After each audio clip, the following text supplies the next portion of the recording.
IELTS 17 2022 Test 2. This is the IELTS listening test.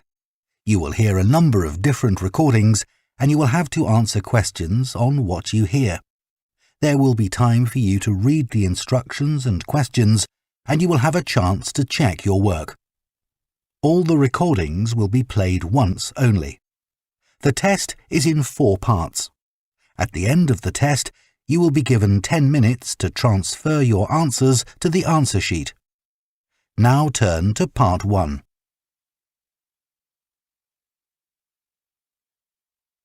Part 1. You will hear a man asking about voluntary work in the village that he has just moved to. First, you have some time to look at questions 1 to 7.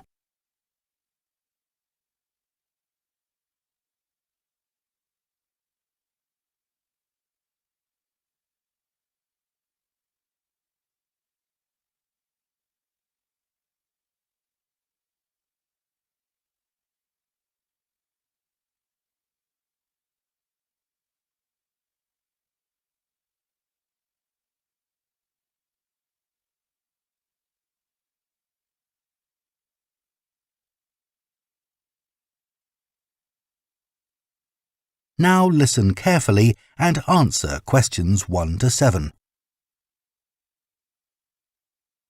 Hello, Jane Fairbanks speaking. Oh, good morning. My name's Frank Pritchard. I've just retired and moved to Southo. I'd like to become a volunteer, and I gather you coordinate voluntary work in the village? That's right. What sort of thing could I do? Well, we need help with the village library. We borrow books from the town library, and individuals also donate them. So one thing you could do is get involved in collecting them, if you've got a car, that is. Yes, that's no problem. The times are pretty flexible, so we can arrange it to suit you. Oh, another thing is the records that we keep of the books we're given, and those we borrow and need to return to the town library. It would be very useful to have another person to help keep them up to date. Right. I'm used to working on a computer. I presume they're computerized? Oh, yes. Is the library purpose-built? I haven't noticed it when I've walked around the village. No, we simply have the use of a room in the village hall. The West Room. It's on the left as you go in. Oh, I must go and have a look inside the hall. Yes, it's a nice building. Do you run a lunch club in the village for elderly people? I know a lot of places do. Yes, we have a very successful club. I could help with transport, if that's of any use. Oh, definitely. People come to the club from neighbouring villages, and we're always in need of more drivers. And does the club have groups that focus on a particular hobby too? I could get involved in 1 or 2, particularly if there are any art groups. Excellent. I'll find out where we need help and get back to you. Fine. What about help for individual residents? Do you arrange that at all? Yes, we do it as a one-off. Oh, in fact, there's Mrs. Carroll. She needs a lift to the hospital next week, and we're struggling to find someone. When's her appointment? On Tuesday. It would take the whole morning. I could do that? Oh, that would be great. Thank you. And also next week, we're arranging to have some work done to Mr. Salisbury's house before he moves, as he isn't healthy enough to do it himself. We've got some people to decorate his kitchen, but if you could do some weeding in his garden, that would be wonderful. OK, I'd enjoy that. And presumably the day and time are flexible? Oh, yes. Just say when would suit you best and we'll let Mr. Salisbury know. Good. Before you hear the rest of the conversation, you have some time to look at questions 8 to 10.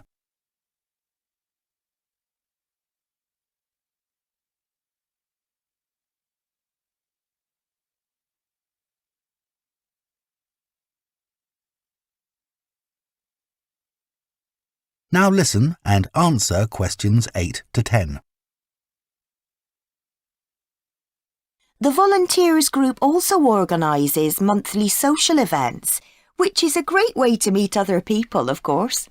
Uh-huh. So next month, on the 19th of October, we're holding a quiz.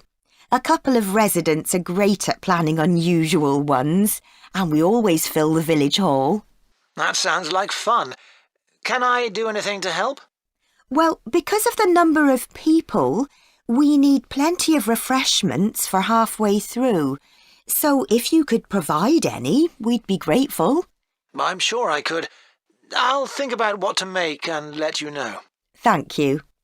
Then on November the 18th, we're holding a dance, also in the village hall. We've booked a band that specialises in music of the 1930s. They've been before, and we've had a lot of requests to bring them back. I'm not really a dancer, but I'd like to do something to help. Well, we sell tickets in advance, and having an extra person to check them at the door as people arrive would be good. It can be quite a bottleneck if everyone arrives at once. OK, I'm happy with that. We're also arranging a New Year's Eve party. We're expecting that to be a really big event, so instead of the village hall, it'll be held in the Mountfort Hotel. The... Mountfort. M-O-U-N-T-F-O-R-T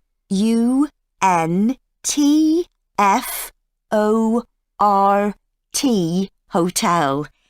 It isn't in Southo itself, but it's only a couple of miles away. The hotel will be providing dinner, and we've booked a band. The one thing we haven't got yet is a poster. That isn't something you could do by any chance, is it? Well, actually, yes. Before I retired, I was a graphic designer, so that's right up my street. Oh, perfect. I'll give you the details, and then perhaps you could send me a draft? Of course. That is the end of Part 1. You now have half a minute to check your answers to Part 1.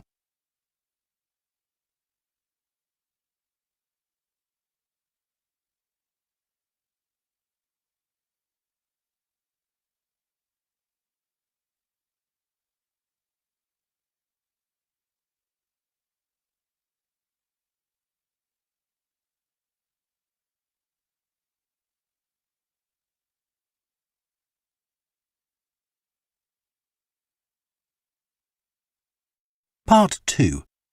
You will hear a guide at a tourist attraction called Oniton Hall talking to a group of visitors. First, you have some time to look at questions 11 to 14.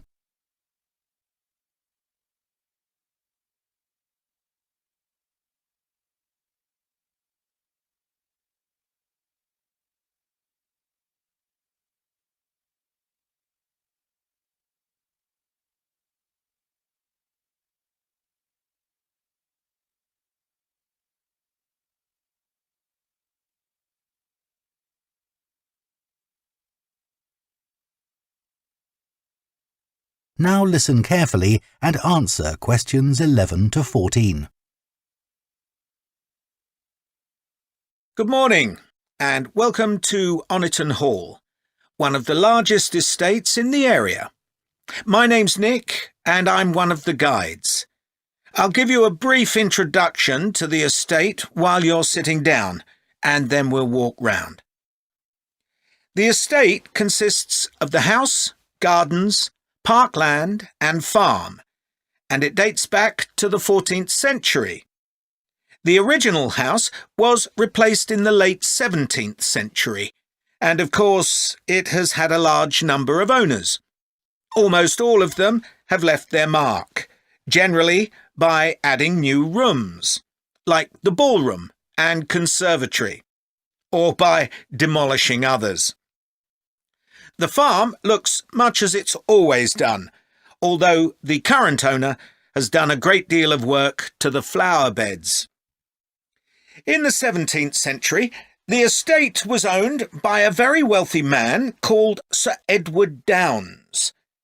His intention was to escape from the world of politics after years as an active politician, and to build a new house worthy of his big collection of books, paintings and sculptures. He broke off contact with his former political allies and hosted meetings of creative and literary people, like painters and poets. Unusually for his time, he didn't care whether his guests were rich or poor, as long as they had talent.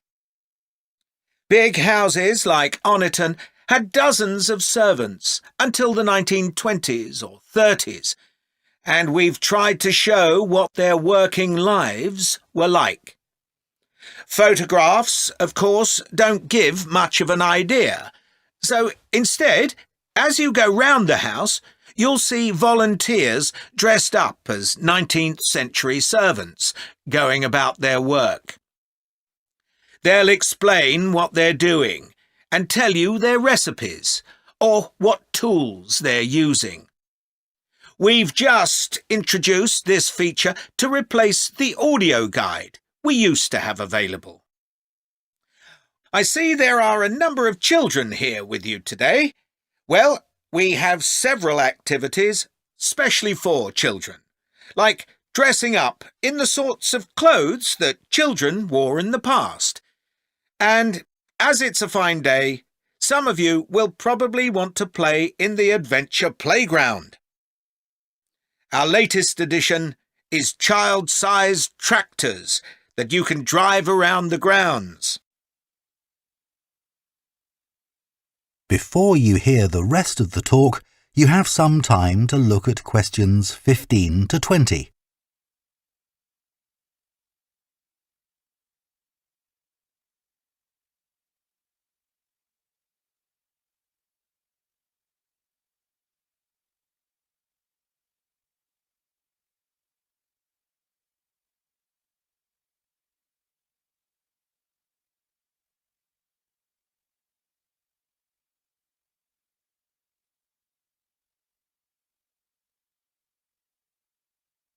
Now listen and answer questions 15 to 20.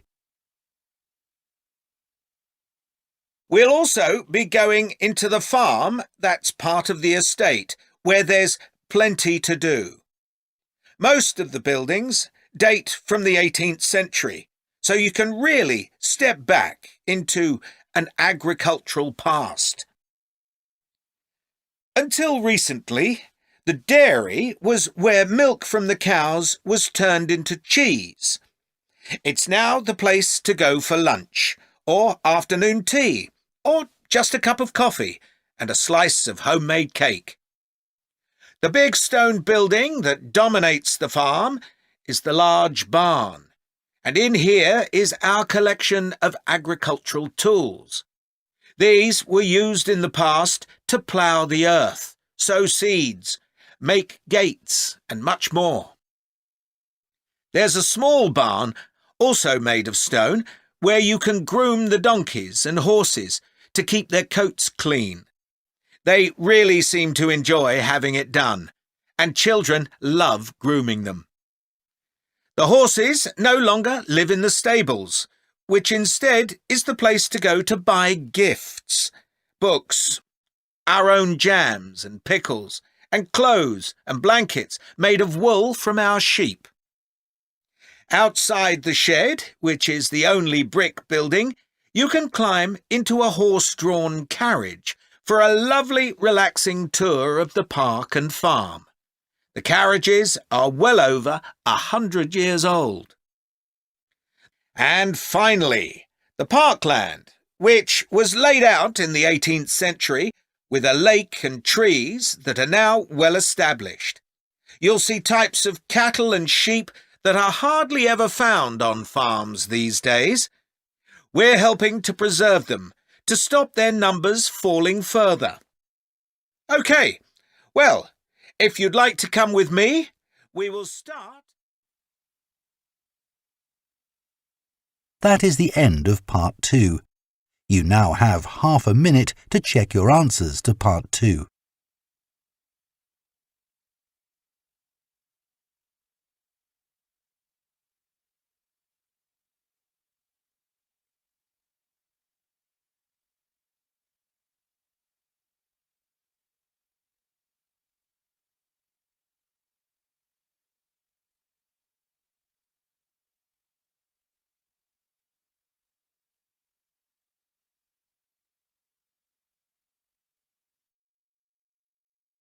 Part 3. You will hear 2 theatre studies students discussing stage and screen performances of Shakespeare's play Romeo and Juliet. First, you have some time to look at questions 21 and 22.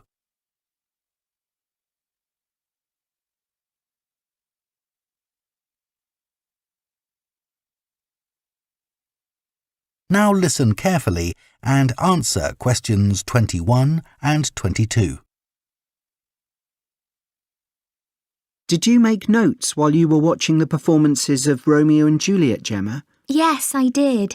I found it quite hard, though. I kept getting too involved in the play. Me too. I ended up not taking notes. I wrote down my impressions when I got home. Do you mind if I check a few things with you, in case I've missed anything? And I've also got some questions about our assignment. No, it's good to talk things through. I may have missed things too. OK, great. So, first of all, I'm not sure how much information we should include in our reviews. Right. Well, I don't think we need to describe what happens, especially as Romeo and Juliet is one of Shakespeare's most well-known plays. Yeah, everyone knows the story. In an essay, we'd focus on the poetry and Shakespeare's use of imagery, etc. But that isn't really relevant in a review. We're supposed to focus on how effective this particular production is. We should say what made it a success or a failure. And part of that means talking about the emotional impact the performance had on us. I think that's important. Yes. And we should definitely mention how well the director handled important bits of the play, like when Romeo climbs onto Juliet's balcony. And the fight between Mercutio and Tybalt. Yes. It would also be interesting to mention the theatre space and how the director used it, but I don't think we'll have space in 800 words. No, OK. That all sounds quite straightforward. Before you hear the rest of the discussion, you have some time to look at questions 23 to 30.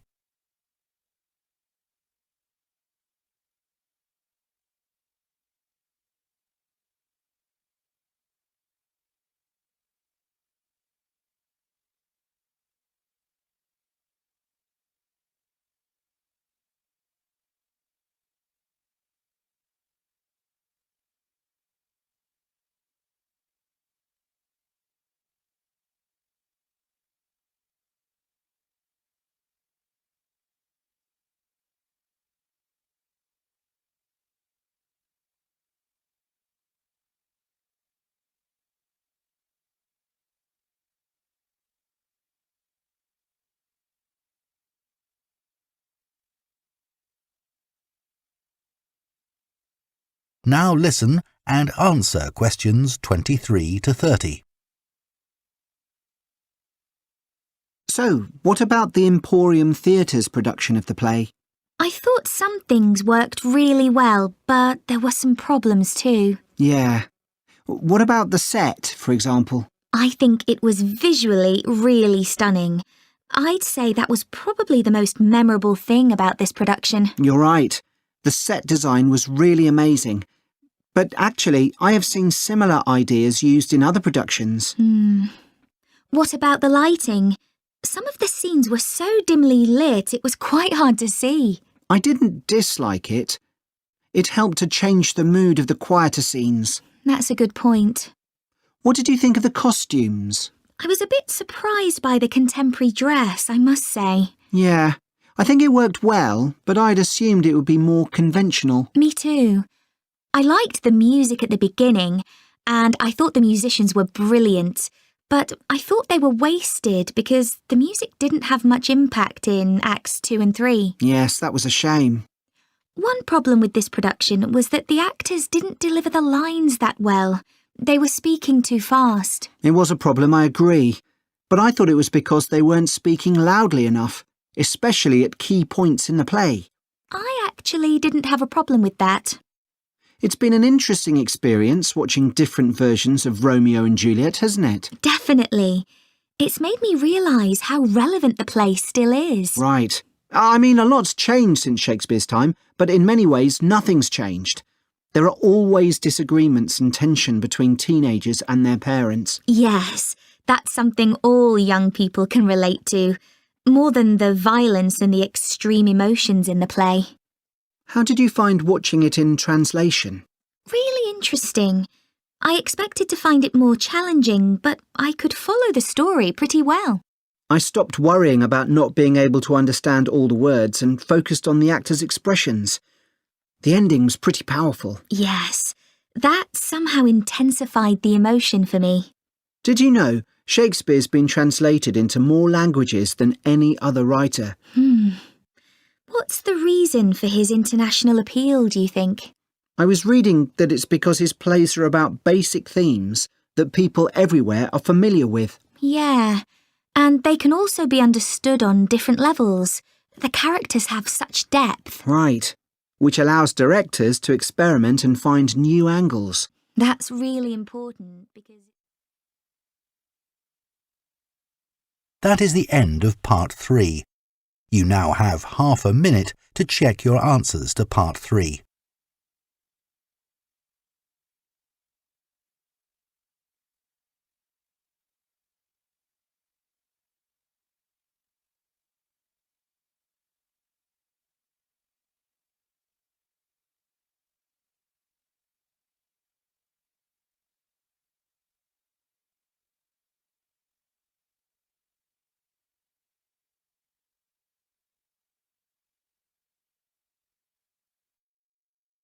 Part 4.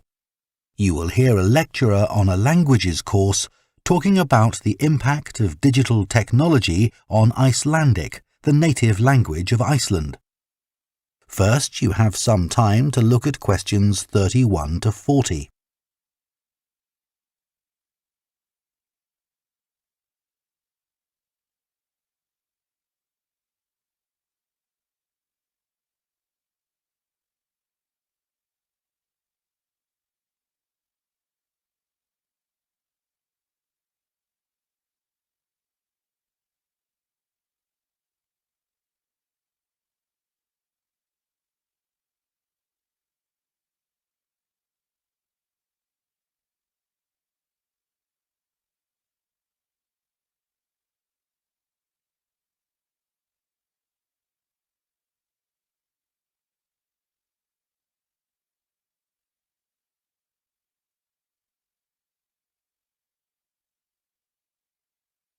Now listen carefully and answer questions 31 to 40.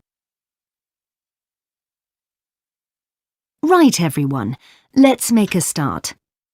Over the past few sessions, we've been considering the reasons why some world languages are in decline.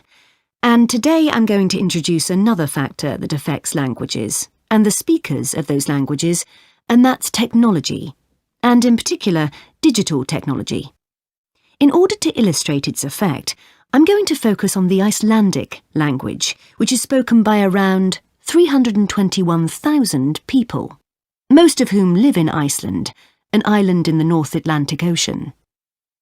The problem for this language is not the number of speakers, even though this number is small, nor is it about losing words to other languages, such as English. In fact, the vocabulary of Icelandic is continually increasing, because when speakers need a new word for something, they tend to create one, rather than borrowing from another language. All this makes Icelandic quite a special language. It's changed very little in the past millennium, yet it can handle 21st century concepts related to the use of computers and digital technology. Take, for example, the word for web browser. This is vafri in Icelandic, which comes from the verb to wander. I can't think of a more appropriate term because that's exactly what you do mentally when you browse the internet. Then there's an Icelandic word for podcast, which is too hard to pronounce, and so on. Icelandic, then, is alive and growing, and it's a big but, young Icelanders spend a great deal of time in the digital world, and this world is predominantly English. Think about smartphones. They didn't even exist until comparatively recently, but today young people use them all the time to read books, watch TV or films, play games, listen to music and so on. Obviously, this is a good thing in many respects because it promotes their bilingual skills. But the extent of the influence of English in the virtual world is staggering, and it's all happening really fast. For their parents and grandparents, the change is less concerning because they already have their native speaker skills in Icelandic. But for young speakers, well, the outcome is a little troubling. For example, teachers have found that playground conversations in Icelandic secondary schools can be conducted entirely in English, while teachers of much younger children have reported situations where their classes find it easier to say what is in a picture using English rather than Icelandic. The very real and worrying consequence of all this is that the young generation in Iceland is at risk of losing its mother tongue.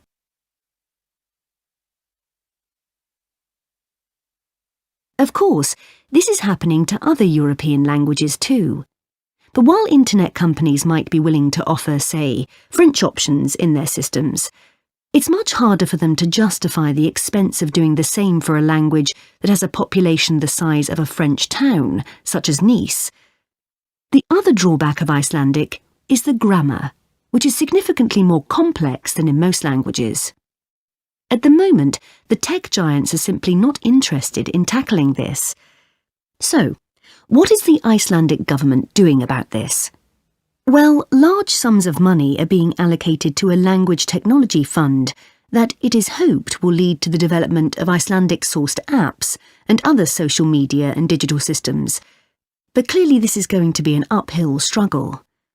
On the positive side, they know that Icelandic is still the official language of education and government. It has survived for well over 1,000 years, and the experts predict that its future in this nation-state is sound and will continue to be so. However, there's no doubt that it's becoming an inevitable second choice in young people's lives. This raises important questions. When you consider how much of the past is tied up in a language, will young Icelanders lose their sense of their own identity? Another issue that concerns the government of Iceland is this.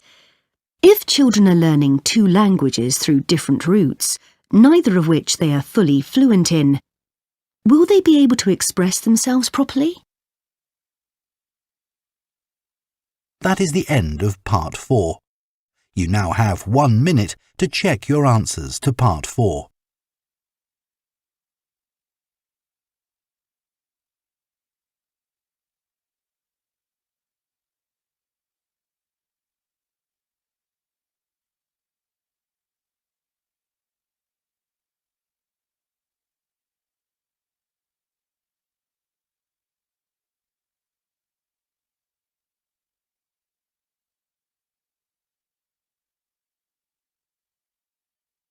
That is the end of the listening test. In the IELTS test, you would now have 10 minutes to transfer your answers to the answer sheet.